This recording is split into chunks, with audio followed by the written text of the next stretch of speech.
Success with Shivam में एक बार फिर से आप सबका स्वागत है। उम्मीद करते होंगे आप जबरदस्त होंगे, प्रसन्न होंगे, अच्छे होंगे। आज हम एक ऐसे टॉपिक पर चर्चा करने जा रहे हैं जो बहुत ही जरूरी है। यह है आपका मोटिवेशनल लेक्चर है। इसमें हम आपको चीजों को ये बताएंगे कि वास्तव में हमारे मस्तिष्क में कैसे क्या होना चाहिए कि हम आगे बढ़ते रहें, जो हमारे अंदर निगेटिविटी है वो कैसे दूर हो और हम कैसे पॉजिटिव रह के पॉजिटिव वर्क कर सकते हैं। जैसा कि अभी आपका कुछ दिन पहले 20 अप्रैल को यूपी बोर्ड का रिजल्ट आया, उसमें कुछ बच्चों के मुताबिक रिजल्ट आया और कुछ बच्चों के मुताबिक रिजल्ट नहीं आया।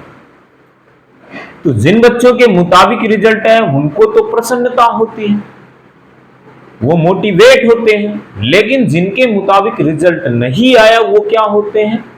परेशान होते हैं, दुखी होते हैं। मेहनत करने के बाद यदि मुताबिक रिजल्ट नहीं आता है तो दुखी होना लाजमी है, मैं इसमें आपके साथ हूं। लेकिन वह जो दुखी है हो रहे हैं, जो कष्ट में आप हैं, उस कष्ट को एक ऐसी एनर्जी बनाओ कि आगे कहीं ऐसा करके दिखाओ कि लोगों की सोच बदले कि आप मेहनती थे, किसी कारण से आपका नंबर कम हो गया था। हमको ऐसा कुछ करके दिखाना है कि लगे कि हाँ मेरे अंदर ताकत है, मैं कुछ काम कर सकता हूं, कुछ करके दिखा सकता हूं। तो जो बच्चे 10th में थे वो 11th में पहले ही टेस्ट से, पहले ही मंथली टेस्ट हो या यूनिट टेस्ट हो या आपका कोई भी हो, उसमें अच्छा रिजल्ट लाने का प्रयास करें और हर रिजल्ट में बेहतर करें, हर दिन अपने आप को इंप्रूव करें। पहला रिजल्ट मेरा कैसा था ये मायने नहीं रखता है, जो उसके बाद रिजल्ट है क्या उसमें इंप्रूवमेंट हुआ है या नहीं हुआ है, यह बात मायने रखती है। तो आप सबको हमेशा अपने आप में इंप्रूवमेंट करना है, जो कमियां हैं उसको दूर करना है, चाहे वो पढ़ाई से रिलेटेड हो या लिखने से रिलेटेड हो, उन सबको दूर करना है। मुद्दे की बात आई जो 12th वाले बच्चों, 12th वाले बच्चे जैसे ही बोर्ड एग्जाम का देते हैं, रिजल्ट आया, किसी बच्चे का रिजल्ट अच्छा आया, किसी का उनके मुताबिक नहीं आया, तो आपको कुछ ऐसा करना है, जो आपने उद्देश्य बनाया है, कुछ ऐसा करना है कि कहीं आगे जाके दिखाना है कि हाँ मेरा रिजल्ट गड़बड़ आया था, लेकिन मेरे अंदर वह शक्ति है कि मैं कुछ काम कर सकता हूं। जैसे जब एग्जाम की सोच हुई होगी तो मेरे मानना है या मेरा मानना है ये है कि एग्जाम केवल जांच की जरूरत होती है कि आपने जो ज्ञान अर्जन किया, क्या वास्तविकता में आपने ज्ञान अर्जन किया है या नहीं किया है। एग्जाम केवल आपके ज्ञान अर्जन की जांच करता है, ना कि आपके भविष्य को तय करता है। आप किस तरीके से तैयारी किए थे, आप अच्छे ज्ञान अर्जन किए थे, मार्क्स अच्छे नहीं आए, कोई दिक्कत की बात नहीं है, ज्ञान है तो हम आगे बढ़ते रहेंगे। हमको आगे बढ़ने से कोई रोक नहीं सकता है, मुझे कुछ करके दिखाना होगा। अभी नीट का एग्जाम हुआ, नीट के एग्जाम में किसी बच्चे का अच्छा पेपर हुआ होगा, किसी बच्चे का खराब हुआ होगा। मुद्दे की बात यह नहीं है कि अच्छा हुआ या खराब हुआ, सिलेक्शन इस बार होगा या अगली बार होगा। मुद्दे की बात यह है कि हमने तैयारी की थी या नहीं की थी। यदि हमने तैयारी की थी और पेपर मेरा अच्छा नहीं गया तो इसमें दिक्कत की बात नहीं है। हम मेहनत करेंगे, आगे अच्छा रिजल्ट लाएंगे, क्योंकि आपने जो नॉलेज इकट्ठा किया है वह नॉलेज आपको इंप्रूव कराएगा और आपके मार्क्स को भी बढ़ाएगा। और अगली इस बार नहीं हुआ तो अगली बार होगा। लेकिन मेरे मार्क्स कम बन रहे हैं, मैंने तैयारी भी नहीं की है, तब चिंता की बात है, तब आपको सोचने की बात है कि आप सोचना पड़ेगा कि मैंने जो तैयारी की है उसमें कमी की है, तो अब वह कमी नहीं करना है और पछताने से अब कुछ नहीं होगा।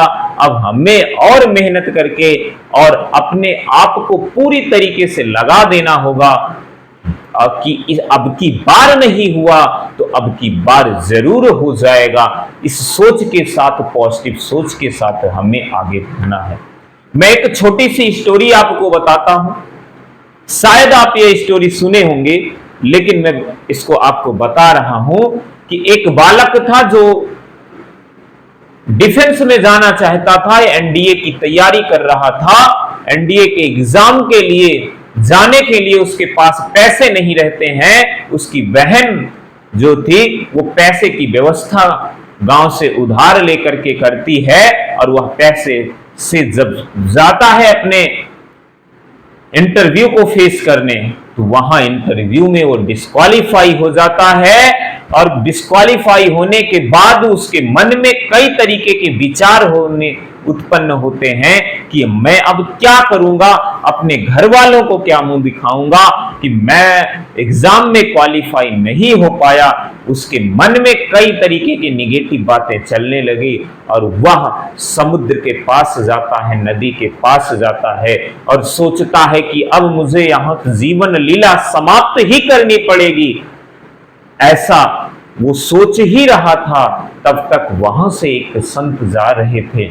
संत ने देखा कि बालक जो है ये बहुत परेशान है, तो जो ज्ञानी लोग होते हैं वो तुरंत व्यक्ति की भावनाओं को, व्यक्ति के विचारों को समझ जाते हैं।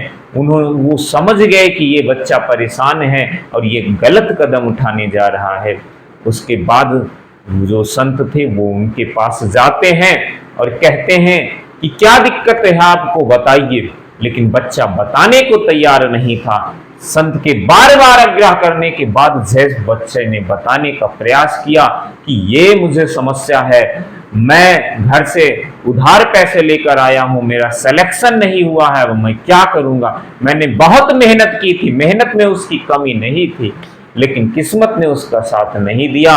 तो संत ने कहा, बेटे, बच्चे, आपको भगवान ने इसलिए नहीं बनाया कि आप डिफेंस में जाएं, आपको इससे अच्छे करने के लिए बनाए हैं।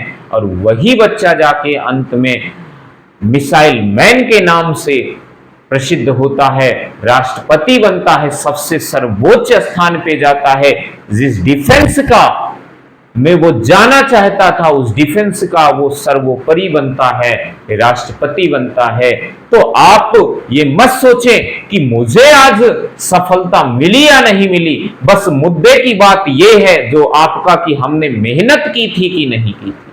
अगर आप मेहनत किए थे और आपके मुताबिक चीजें नहीं आई, तो हैरान परेशान होने की जरूरत नहीं है। आपको निश्चित तौर से उससे अच्छा कुछ करने के लिए या उससे अच्छा दिखाने के लिए आपको भगवान ने रोका है। एक साल के लिए, एक महीने के लिए, एक दिन के लिए आपको रोका है, तो आपको वही ऊर्जा फिर से लगानी है और उससे कुछ बेहतर करके दिखाना है। और उम्मीद करते हैं कि आपको मेरी यह बात तो समझ में आई होगी। अब आप निराश नहीं होंगे, उस निराशा को एक ऐसी एनर्जी बनाएंगे, एक ऐसी ऊर्जा बनाएंगे कि आप इतनी अच्छी मेहनत करेंगे कि अगली बार हम कुछ ऐसा करके दिखाएंगे कि लगेगा कि हां, मेरे अंदर कुछ दम है। धन्यवाद, आप सबको बहुत सा प्यार। उम्मीद करते हैं आप मेरी बातों से कुछ ना कुछ प्रभावित हुए होंगे और अपने भविष्य को आप अच्छा करने के लिए प्रयास करेंगे। धन्यवाद। जय हिंद, जय भारत।